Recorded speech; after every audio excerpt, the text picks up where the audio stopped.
ये कहानी चंपक नामक जंगल की है। उस जंगल में सोनल नाम की एक चिड़िया अपने पति बंटी के साथ रहती थी। बंटी चिड़ा की एक मिठाई की दुकान थी। बंटी चिड़ा की मिठाई पूरे जंगल में बहुत ही मशहूर थी, क्योंकि उसके मिठाई इतने स्वादिष्ट होते थे कि कोई भी पंछी उसे खाए बिना रह ही नहीं पाता था। और इन दिनों तो होली का माहौल भी था। कुछ ही दिनों में होली भी आने वाली थी। सभी पंछी होली की तैयारी बड़े धूमधाम से कर रहे थे। बंटी चिड़ा भी अपनी दुकान में तरह तरह की मिठाइयाँ और पकवान बनाकर बेच रहा था। मिठाई ले लो, मिठाई स्वादिष्ट स्वादिष्ट रंग बिरंगी मिठाई। अरे ओ मीनू भाभी, आपके लिए अभी बिल्कुल गर्मा गर्म स्वादिष्ट मिठाई बनाए हैं, ले लीजिए। अरे हाँ बंटी भैया, हम तो जरूर लेंगे आपकी दुकान की मिठाई, और क्यों ना ले भला।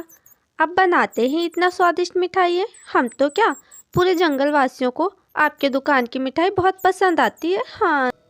मीनू मिठाई खरीदकर अपने घर जाने लगती है। मीनू कुछ ही दूरी चलती है कि उसके डिब्बे से कुछ मिठाइयाँ नीचे गिर जाती है। अहो, ये मिठाई तो नीचे गिर गई है। अब मैं क्या करूं? छोड़ो, जाने दो। कुछ ही मिठाई तो नीचे गिरी है, और वैसे भी ये मिठाई गंदी हो गई है। अगर मैं इसे बाकी मिठाइयों के साथ रखूंगी तो वे सारी मिठाइयाँ भी गंदी हो जाएंगी। ये कहकर मीनू नीचे गिरे मिठाई को वहीं छोड़कर अपने घर चली जाती है। उस गिरे हुए मिठाई की खुशबू उस जंगल में गुफा के अंदर रहने वाली एक चुड़ैल को आती है। ही ही ही ही ही। ये क्या चीज है जिसकी इतनी अच्छी खुशबू आ रही है? मुझसे तो रहा ही नहीं जा रहा है। एक बार बाहर जाकर देखती हूँ, ये खुशबू कहाँ से आ रही है। ही। चुड़ैल अपनी गुफा से बाहर निकलकर उस खुशबू का पीछा करने लगती है और उस जगह पहुंच जाती है जहां वह मिठाई गिरा हुआ था। चुड़ैल उस मिठाई को उठाकर खा लेती है। अरे वाह वाह, ये क्या चीज़ है? ये तो बहुत स्वादिष्ट है, मुझे और चाहिए। ऐसे चुड़ैल वहां से आने जाने वाले पंछियों का पीछा करने लगती है। कुछ समय तक पीछा करने के बाद चुड़ैल बंटी चिड़ा की मिठाई की दुकान देख लेती है। अच्छा, तो वो स्वादिष्ट चीज़ यहाँ रखी है। वाह, यहाँ तो कितने सारे रंग बिरंगे स्वादिष्ट चीज़ें हैं। मेरे मुंह से तो पानी आ गया।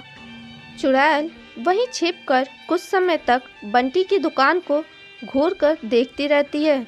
देखते ही देखते रात हो जाती है और बंटी अपनी दुकान बंद करके घर चला जाता है।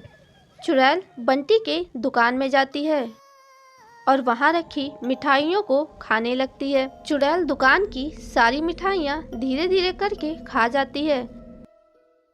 अगले दिन बंटी जब अपनी दुकान जाता है तो उसे पूरी दुकान खाली दिखाई देती है। अरे अरे, मैं तो लुट गया, बर्बाद हो गया। मेरे दुकान में चोरी हो गई, अब मैं क्या करूं? बंटी जोर जोर से रोने लगता है, जिसे सुनकर आसपास के जंगलवासी इकट्ठा हो जाते हैं और बंटी से उनके रोने का कारण पूछते हैं। बंटी उसे सारी घटना बता देता है।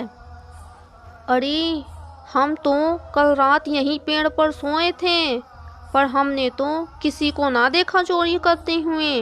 हाँ बंटी भैया, आप रोइए मत, हम सब आपकी मदद करेंगे। ऐसे सभी पंछियों ने बंटी की मदद की और बंटी की दुकान पहले की तरह स्वादिष्ट मिठाइयों से भर गई।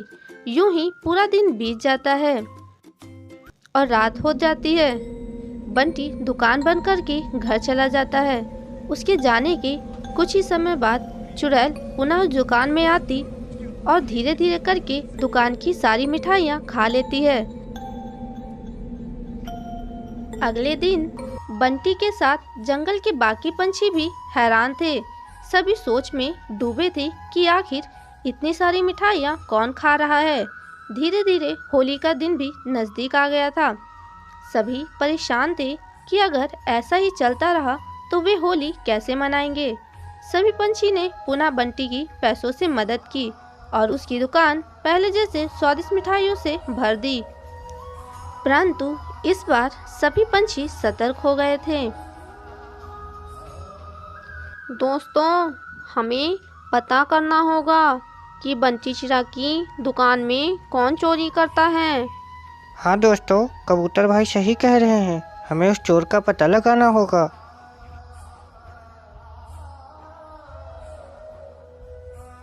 इस तरह रात होते ही बंटी चिड़ा और उसके साथी छिपकर दुकान पर नजर रखने लगते हैं। कुछ समय बाद वह चुड़ैल बंटी के दुकान में जाने लगती है। ये सब देख बंटी चिड़ा और उसके साथी हैरान थे। चुड़ैल मिठाइयाँ खाकर चली जाती है।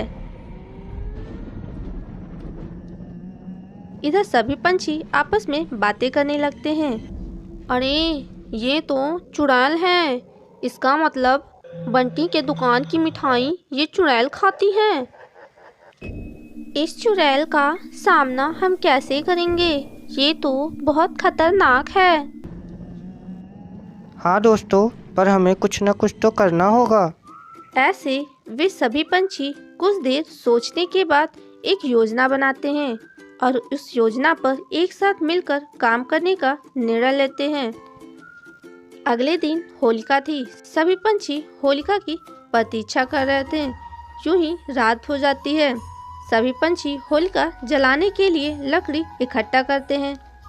इधर बंटी चिड़ा भी टोकरी में बहुत सारी मिठाइयाँ बनाकर ले आता है। ये लो दोस्तों, मैं मिठाई ले आया। पंछियों ने उस मिठाई से भरी टोकरी को होलिका के ऊपर रख दिया और पेड़ के पीछे छिपकर देखने लगे। इधर चुड़ैल मिठाइयाँ खाने के लिए जैसे ही उस टोकरी के पास जाती है, बंटी चिड़ा और उसके साथी होलिका में आग लगा देते हैं, जिससे होलिका दहन के साथ चुड़ैल का भी दहन हो जाता है और चुड़ैल उस होलिका में जलकर मर जाती है। और सभी खुशी खुशी होली मनाने लगते हैं। हैप्पी होली!